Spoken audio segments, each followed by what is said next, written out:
मेरा नया जीवन, एक अप्रत्याशित बदलाव भाग 6। किस्मत। क्या किस्मत भैया? आरती भाभी ने आपको इस हाल में कर दिया और आप इसे किस्मत कह रहे हैं। मेरा खून खौल रहा था। मैं ये सब बर्दाश्त नहीं कर सकता।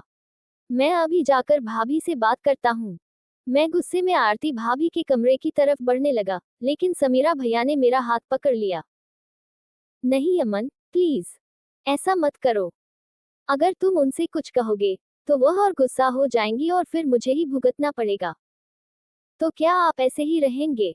एक मर्द होकर आप औरतों के कपड़े पहनेंगे, घर का सारा काम करेंगे, और भाभी की मार भी खाएंगे? मेरी आवाज ऊंची हो गई थी। समीरा भैया ने सिर झुका लिया। मेरे पास कोई और रास्ता नहीं है, अमन। आरती बहुत ताकतवर है। उसकी सैलरी बहुत ज्यादा है और मैं अब कुछ भी नहीं हूँ। मैंने अपनी नौकरी खो दी और अब मुझे कोई काम भी नहीं मिल रहा। उनकी लाचारी देखकर मेरा दिल और भी पिघल गया। मुझे समझ नहीं आ रहा था कि मैं क्या करूं।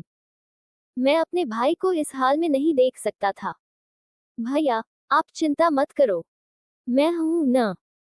मैं नौकरी ढूंढूंगा और फिर हम दोनों मिलकर इस घर को चलाएंगे। और आप फिर से मर्द बन जाएंगे। मैंने उन्हें दिलासा देने की कोशिश की। समीरा भैया ने एक फीकी मुस्कान दी। तुम बहुत भोले हो, अमन। आरती मैडम ने मुझे इस तरह से बदल दिया है कि अब मैं कभी वापस नहीं जा सकता। उन्होंने मेरी पहचान ही बदल दी है। तभी दरवाजे पर घंटी बजी। समीरा भैया एकदम से घबरा गए। लगता है आरती मैडम आ गईं। जल्दी करो, तुम मेरे पीछे छिप जाओ। वो तुम्हें यहाँ देखकर गुस्सा हो जाएंगी। मैं उनकी बात मानकर रसोई के एक कोने में छिप गया। समीरा भैया ने जल्दी से अपनी साड़ी ठीक की और दरवाजा खोलने चले गए। मैंने सुना आरती भाभी की तेज आवाज, समीरा, इतनी देर क्यों लगाई दरवाजा खोलने में? क्या कर रही थी? माफ करना मैडम, मैं बस रसोई में काम कर रही थी। समीरा भैया की आवाज में डर साफ झलक रहा था। रसोई में? और इतनी देर तक? लगता है तुम्हें फिर से सबक सिखाना पड़ेगा। आरती भाभी की आवाज में धमकी थी। मैं कोने से सब सुन रहा था। मेरा गुस्सा फिर से बढ़ने लगा। मैं बाहर निकलकर आरती भाभी से भिड़ जाना चाहता था, लेकिन समीरा भैया के चेहरे पर दिखा डर मुझे रोक रहा था। मैडम, आज खाने में क्या बनाऊं? समीरा भैया ने बात बदलने की कोशिश की। आज कुछ हल्का बनाओ। मैं बहुत थक गई हूँ, आरती भाभी ने कहा। और हाँ, आज रात मेरे कुछ दोस्त आने वाले हैं। घर को अच्छी तरह से साफ कर देना और सब कुछ तैयार रखना। जी मैडम, समीरा भैया ने कहा। आरती भाभी अपने कमरे में चली गई। थोड़ी देर बाद समीरा भैया रसोई में आए। उनके चेहरे पर थकान और उदासी थी। भैया, मैं आपकी मदद करूं? मैंने पूछा। नहीं अमन, तुम यहाँ से जाओ। अगर आरती मैडम ने तुम्हें देख लिया, तो बहुत मुश्किल हो जाएगी। उन्होंने फुसफुसाते हुए कहा। मैं नहीं जाऊंगा भैया। मैं आपको ऐसे नहीं छोड़ सकता, मैंने दृढ़ता से कहा। समीरा भैया ने मुझे देखा और उनकी आंखों में आंसू भर आए। तुम बहुत अच्छे हो, अमन। लेकिन तुम नहीं जानते कि आरती कितनी खतरनाक हो सकती है। मैंने उन्हें गले लगा लिया। मैं जानता हूँ भैया, लेकिन मैं आपको अकेला नहीं छोड़ूंगा। उस दिन मैंने छिप छिप कर समीरा भैया की मदद की। मैंने बर्तन साफ करने में उनकी मदद की, सब्जियों को काटने में मदद की, और घर की सफाई में भी हाथ बटाया।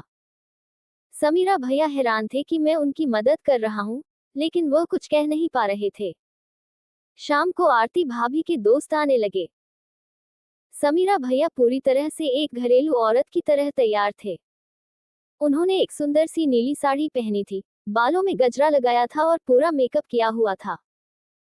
उनकी चाल में अब पूरी तरह से औरतों वाली नजाकत आ गई थी। मुझे ये सब देखकर बहुत अजीब लग रहा था। आरती भाभी ने अपने दोस्तों से समीरा भैया का परिचय कराया। यह मेरी हाउसकीपर समीरा है। उन्होंने जानबूझकर पति शब्द का इस्तेमाल नहीं किया। समीरा भैया ने सिर झुकाकर नमस्ते किया। आरती भाभी के दोस्त समीरा भैया को देखकर हैरान थे। एक दोस्त ने पूछा, आरती, तुम्हारी हाउसकीपर तो बहुत खूबसूरत है, और इतनी सजी धजी क्यों है? आरती भाभी ने हंसते हुए कहा, बस ऐसे ही, इसे तैयार रहना पसंद है। मुझे ये सब सुनकर बहुत गुस्सा आ रहा था। मैं रसोई के कोने से सब देख रहा था। समीरा भैया मेहमानों के लिए खाना और ड्रिंक सर्व कर रहे थे।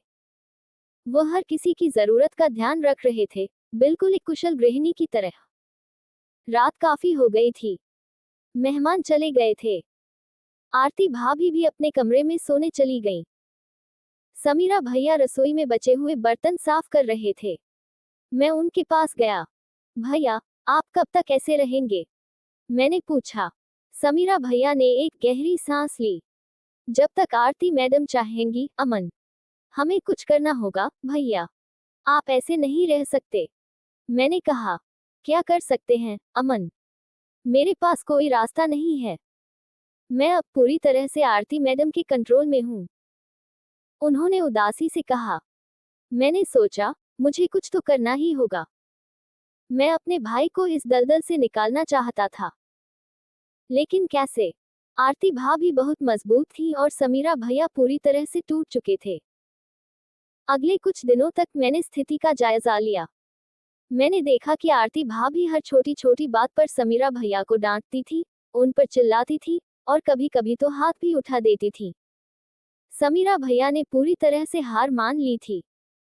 वह अब खुद को एक औरत ही मानते थे और उसी तरह से रहते थे। उन्होंने अपनी मर्दानगी को पूरी तरह से छोड़ दिया था। एक दिन, जब आरती भाभी ऑफिस गई हुई थी, मैंने समीरा भैया से बात की। भैया, क्या आप सच में इस जिंदगी से खुश हैं? मैंने पूछा। समीरा भैया ने मेरी तरफ देखा। उनकी आंखों में उदासी थी। खुश? मैं कब से खुश नहीं हूँ, अमन। लेकिन मैं क्या कर सकता हूँ? मैं अब इस दलदल से बाहर नहीं निकल सकता। हम निकलेंगे भैया। मैं आपकी मदद करूंगा। मैंने उन्हें दिलासा दिया। लेकिन इसके लिए आपको मेरा साथ देना होगा। मेरा साथ? तुम क्या करोगे? उन्होंने पूछा। हम एक प्लान बनाएंगे। हम आरती भाभी को दिखाएंगे कि आप अब और दब कर नहीं रहेंगे। मैंने कहा। समीरा भैया डर गए। नहीं अमन, ऐसा मत करो। वो हमें बहुत मारेंगी। हम डरेंगे नहीं, भैया। हम लड़ेंगे। मैंने कहा। लेकिन इसके लिए आपको हिम्मत दिखानी होगी। मैंने उन्हें समझाया कि हम कैसे धीरे धीरे आरती भाभी के सामने अपनी बात रखेंगे। मैंने उनसे कहा कि वह अपनी मर्दानगी को फिर से जगाएं और अपने हक के लिए लड़ें। समीरा भैया हिचकिचा रहे थे, लेकिन मैंने उन्हें बहुत समझाया। ठीक है, अमन। मैं तुम्हारी बात मानूंगा। लेकिन अगर कुछ गलत हुआ, तो? समीरा भैया ने कहा। कुछ गलत नहीं होगा,